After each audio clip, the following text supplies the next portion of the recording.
ঘন লিকারের চা বানালাম, তাও আবার মাটির ছোট ছোট হাঁড়ি পাতিলে।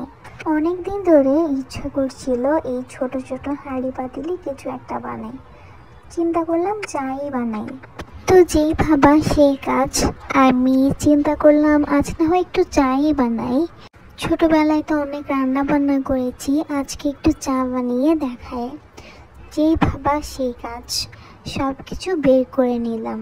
যেই আগুন জ্বালাবো সেই আগুন তো কোনো রকমই জ্বলে না। পরে অনেকবার ট্রাই করার পর আগুন জ্বালিয়েছিলাম, সেই কি কষ্ট।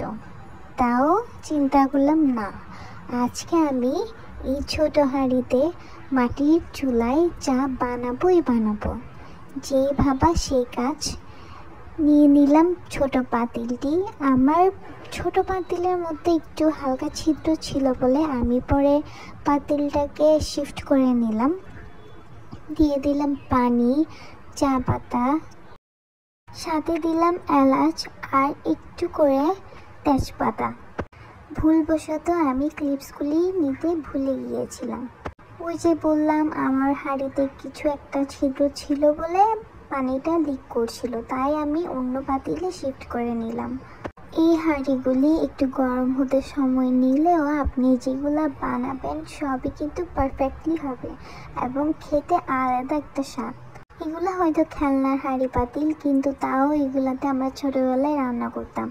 এখনও সেই ছোটোবেলারই কথা মনে পড়ে গেল। চাগুলি ঠিকঠাক মতো হয়ে যাওয়ার পর আমি নামিয়ে নিলাম।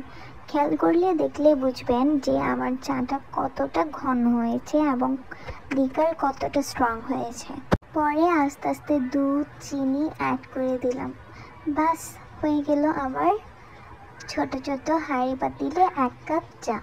এই চাটার টেস্ট টোটালি ডিফারেন্ট ছিল, কারণ এটা আমি মাটির চুলায় বানিয়েছিলাম, আর যেহেতু মাটির হাঁড়িতে বানিয়েছিলাম সেজন্য এটার টেস্ট ফুললি ডিফারেন্ট। আপনাদের একটি অ্যালার্ট দিয়ে রাখি, আপনি যখন এই হাঁড়িগুলিতে অতিরিক্ত হিট দিবেন তাহলে হয় কি হাঁড়িগুলো ফেটে যায়। আমার চুলায় আমি অতিরিক্ত বেশি হিট দিয়েও নেই, আমি মিডিয়ামে রেখেছিলাম। আর যেহেতু হাঁড়ি যদি মোটা হয় তাহলে একটু সময় লাগে গরম হতে, তো আমি সময় নিয়ে ভিডিওটা বানিয়েছিলাম। আশা করি সবাই একটা লাইক অ্যান্ড সাবস্ক্রাইব করে দিবেন। ধন্যবাদ সবাইকে। আল্লাহ হাফেজ।